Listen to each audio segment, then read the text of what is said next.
आप सभी लोगों को जय माता की। उम्मीद करते हैं आप सभी अच्छे होंगे। मैं आपका सेवक, आपका दास अन्नू त्रिपाठी आज मुझे बहुत कष्ट के साथ कहना पड़ता है कि आखिर हमारी सनातन संस्कृति को क्या हो रहा है। मनुष्य रूप में बैठे हुए राक्षस, मनुष्य रूप में बैठे हुए वो पाप करने वाले लोग, आखिर इन्हें समझ में क्यों नहीं आता। आज मैं बहुत सोच समझ करके इस वीडियो को बना रहा हूं और मैं उम्मीद करता हूं कि जितने भी हमारे बड़े बुजुर्ग हैं, खासकर अपने बड़े वर्ग को मैं कहना चाहूंगा, हमारे ब्राह्मण समाज के बंधुओं, क्षत्रिय समाज के बंधुओं, वैश्य समाज के बंधुओं, आज बहुत कुछ सोच समझ करके बोल रहा हूं, क्योंकि जो सच है उसे कभी छिपाया नहीं जा सकता।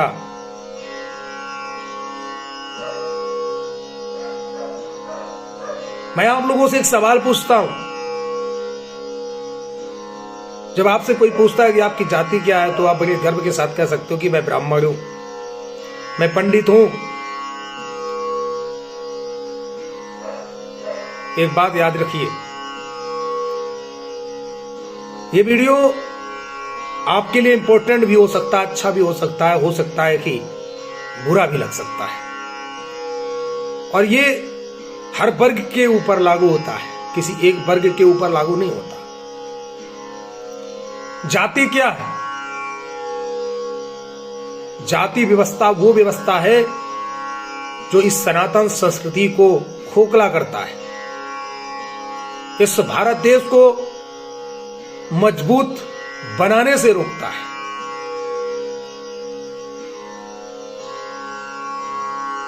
पूज्य गुरु महाराज श्री धीरेन्द्र शास्त्री जी,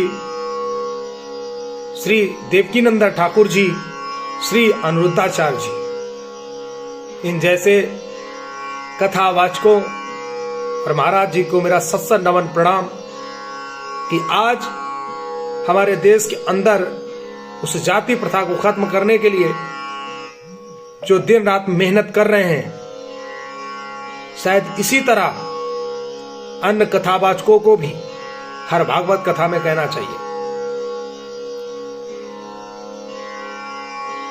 एक बार जब मेरे पास कॉल आता है, वहां पे बताया जाता है कि भैया मैं जाति से वाल्मीकि हूं, लेकिन मुझे भागवत पंडाल में बैठने के लिए मना किया जा रहा है। मुझे बड़ा दर्द हुआ, अफसोस हुआ। क्या आपने ठेका लिया है भगवान का? आप भगवान के ठेकेदार हैं क्या? जो रक्त तुम्हारा लाल है, वो रक्त उसका भी लाल है। फर्क होता है आचरण का,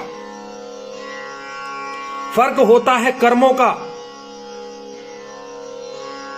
अच्छे कर्म करने वाला व्यक्ति, अच्छे आचरण रखने वाला व्यक्ति ही ब्राह्मण कहलाता है, वो चाहे किसी भी जाति विशेष का हो।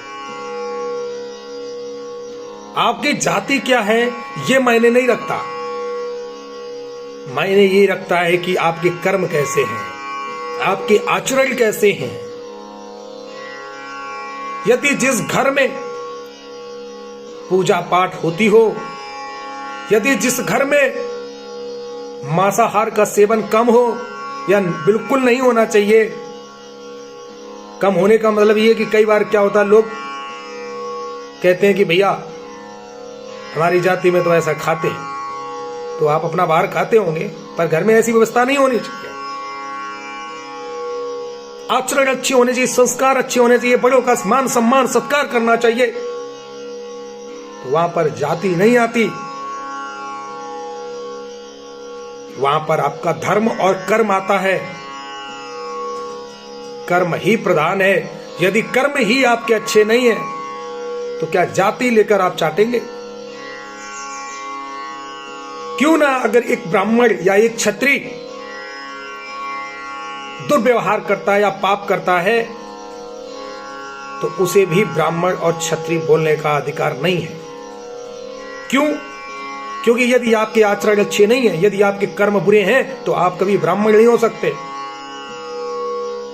मैं देखता हूं कुछ हमारे बंधु कहते हैं, खासकर सनातन धर्म की बात मैं कर रहा हूं, कि भाई साहब मुर्गा भैंस तो काटता कोई और है, मैं तो खाता ही हूं, मैं कौन सा पाप कर रहा हूं। इस बात को याद रखना कि खाने वालों का ही सबसे बड़ा पाप होता है। और यदि आप मांस का सेवन करते हैं तो फिर अपने आप को आप कैसे बोल सकते हैं कि मैं ब्राह्मण हो सकता हूं, या कैसे कह सकते हैं कि आप क्षत्रिय हो सकते हैं, या कैसे कह सकते हैं कि आप वैश्य हो सकते हैं? जिस हिंदू धर्म और सनातन धर्म की पद्धति में मांसाहार का नाम तक नहीं है, और खासकर ब्राह्मण पर को तो बिल्कुल भी नहीं खाना चाहिए, जिसको मार्गदर्शन करने के लिए पृथ्वी लोक पर भेजा गया कि लोगों को सही राह और सही सलाह दीजिए। तब कुछ ठेकेदार आकर के हम जैसे लोगों को ज्ञान बांटते हैं। मैं असहाय, दुर्बल, परेशान व्यक्तियों के साथ रहता हूं, उनको अपने दिल में रखता हूं, आत्मा और मन से उनको दिल से मानता हूं, तो कुछ लोग मजाक बनाते हैं। ऐ मजाक बनाने वालों, मुझे आपसे कुछ नहीं कहना, मुझे आपसे कोई जवाब आपको नहीं देना। मैं जरूर इतना जानता हूं कि ईश्वर में इतनी ताकत है कि वो जब मजाक आपके साथ करेगा तो शायद आपके आसपास भी कोई नहीं होगा। लोग जाते हैं बड़े बड़े लोगों के घरों में कामकाज में, किसी के यहां फंक्शन होता है तो बड़े बड़े लोगों के यहां पहुंच जाएंगे, लेकिन एक गरीब असहाय व्यक्ति के यदि फंक्शन होता है तो वहां पर जाति देखते हैं, और जब पैसे वाला कोई होता है तो वहां पर जाति नहीं चलती है, तो वहां पर गर्व सा महसूस करेंगे कि मैं बहुत बड़ा अच्छा काम कर रहा हूं। ग्रामीण प्रहरियों के साथ साथ हमारा ध्येय हमेशा एक जाति को लेकर के रहता है कि इस देश के अंदर जाति प्रथा को बिल्कुल बंद करना चाहिए, एक सनातन पद्धति पे रहना चाहिए। इस देश को जो साफ रखने वाला व्यक्ति जो वाल्मीकि समाज से आते हैं, उनको भी लोग अभद्र भाषा में और अभद्र निगाहों से देखते हैं। यह बड़ा दुर्भाग्य है। मेरे भगवान श्री कृष्ण कन्हैया मुरली वाले बंसी वाले कहते हैं कि यदि व्यक्ति का मन साफ है, यदि व्यक्ति के अंदर आपके प्रति प्रेम है, यदि प्रेम से वो तुम्हें बुलाता है तो तुम्हें जाना चाहिए, यदि प्रेम से वो पानी पिलाता है तो पीना चाहिए। आपके जो कुल के नियम है, आपकी जो वर्ण व्यवस्था के नियम है, मैं ये नहीं कहता हूं कि आप उन नियम को खंडित कर दे, क्योंकि एक ब्राह्मण का जनेऊ होता है तो जनेऊ की मर्यादा रखना भी आपका धर्म और कर्तव्य है। अगर जनेऊ पहनकर अगर हम मांसाहार खा सकते हैं तो आप जातिवाद नहीं कर सकते। और यदि जनेऊ की इज्जत और लाज रखते हो तो किसी के घर में जाना अछूत नहीं होता, किसी के घर में पानी पीना अछूत नहीं होता। जल में छूत, कर्म में कीड़ा। आपका जनेऊ है तो आप कच्चा भोजन नहीं कर सकते, जो कि बिल्कुल मनाही है, क्योंकि उसके कुछ नियम होते हैं। उन नियम को मानना भी एक ब्राह्मण का कर्तव्य होता है। लेकिन आप कहें कि मैं किसी के घर नहीं जा सकता या मैं पानी नहीं पी सकता, तो मुझे लगता है कि आप फिर सनातन संस्कृति को फॉलो ही नहीं करते, मानते ही नहीं है।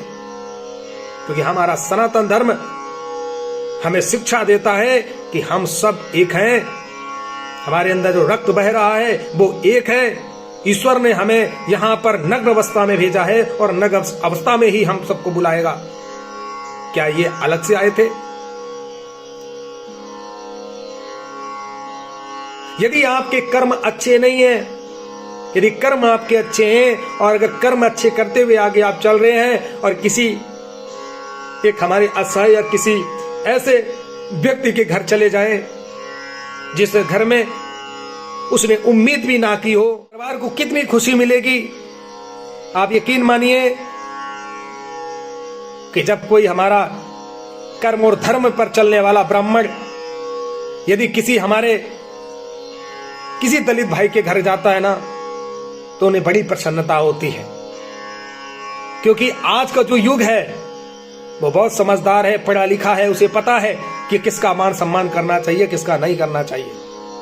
यदि आप उसे प्रेम करते हैं ना तो आपके लिए जान भी निछावर कर देगा। जरा गले से मिलकर के देखो। यदि आपके कर्म अच्छे नहीं हैं तो आप खुद नीच हो सकते हैं, आप किसी भी वर्ग से हो। यदि आपके कर्म अच्छे हैं, अगर आचरण अच्छे हैं, तो किस बात का दलित और किस बात का ब्राह्मण और किस बात का ठाकुर, सिर्फ सनातन, ओनली सनातन धर्म। ये जो ठेकेदार बैठे हैं, मैं उन ठेकेदारों को कहना चाहता हूं, चाहे वो दलित वर्ग का हो, चाहे वो ब्राह्मण वर्ग का हो, या किसी भी तरह का हो, जो जातिवाद का जहर घोलने का काम करते हैं, मैं उनको एक बात कहता हूं कि यह समाज जागरूक हो चुका है। इस जाति प्रथा को अगर खत्म करना है तो ये जाति के ठेकेदार बनना बंद कीजिए सबसे पहले। मैं देखता हूं कि कई लोग ब्राह्मणों को गरियाते हैं, मैं देखता हूं कि कई लोग दलित भाइयों से मतलब नहीं रखते हैं। ऐसे पाखंड को बंद कीजिए और एक सही मार्ग पर चल के सनातन धर्म को मजबूत कीजिए। मैं समझ सकता हूं कि हो सकता है कि हमारी बातों से थोड़ी पीड़ा हो सकती है, लेकिन याद रखना कि ये पीड़ा नहीं बल्कि आने वाला भविष्य, इस सनातन धर्म को मजबूत करने वाला, इस देश को संभवतः मजबूत बनाने वाला, यही तो हमारे सनातन धर्म की खूबसूरती है। हमारी अगर बात अच्छी लगी हो तो अपना प्यार भरा कमेंट करते हुए इस वीडियो को उन तमाम लोगों तक शेयर जरूर करना जिनको जरूरत है। जो ठेकेदार बनकर बैठे उन ठेकेदारियों को बंद कर दीजिए। ये हाथ जोड़ करके निवेदन है। यदि सच में ईश्वर को मानते हो तो याद रखना कि गरीब के अंदर ईश्वर का वास होता है। अगर उसकी आप सेवा करोगे तो जीवन में कभी दुखी नहीं रहोगे। लोग भागवत कथा सुनते हैं, लेकिन जाति के नाम जैसे ही सुनते हैं तो उनके अंदर हालत खराब हो जाती है। ये व्यवस्था कतई नहीं बर्दाश्त होगी और इसे बंद करना चाहिए। मैं इतना ही गुजारिश करूंगा। और जो लोग ये कहते हैं ना कि मंदिर में किसी हमारे दलित भाई का अधिकार नहीं है जाने का, तो मैं भी इस वीडियो पे बोलता हूं कि अन्नू त्रिपाठी जैसे लोग जब तक हैं तो इस देश के अंदर सनातन पद्धति को कम नहीं होने देंगे। यदि इस तरह का कोई पाखंड अगर करता है, यदि किसी को भी मंदिर जाने से रोकता है, तो शायद उसके जीवन के लिए अच्छा नहीं होगा। यदि हम तक बात पहुंचेगी तो उसकी खटिया खड़ी होकर रहेगी। ये मेरा वादा है आप सभी से, क्योंकि ये कतई बर्दाश्त नहीं है। मैं भगवान के बताए हुए रास्ते पर चलता हूँ। मेरा भगवान मुझसे कहता है कि हमेशा असहाय और गरीब अपने छोटे से लोगों को गले लगाना सीखो। यही तो प्यार है, यही तो प्रेम है, यही तो सनातन धर्म है। और मैं वही कर रहा हूँ। मुझे लोग उल्टा कहें या बुरा कहें या छोटा कहें या नीच कहें, कुछ भी कहें, मुझे कोई फर्क नहीं पड़ता। मैं तो बस ये कहता हूँ कि बाके बिहारी मुझे अपना समझ ले और हमारे भाइयों की मुझे दुआ मिलती रहे। मेरा तो जीवन कट जाएगा। मैं भी एक अध्यात्म के रास्ते पर ही चल रहा हूँ और मैं जानता हूँ कि अध्यात्म के रास्ते पर कभी हार नहीं हुआ करती। आज नहीं तो कल हम जीतेंगे और इस समाज को हम जीतकर लक्ष्य की प्राप्ति करवाएंगे। सभी को नमस्कार। हरे कृष्णा हरे रामा। जय माता की जय। जय सीताराम।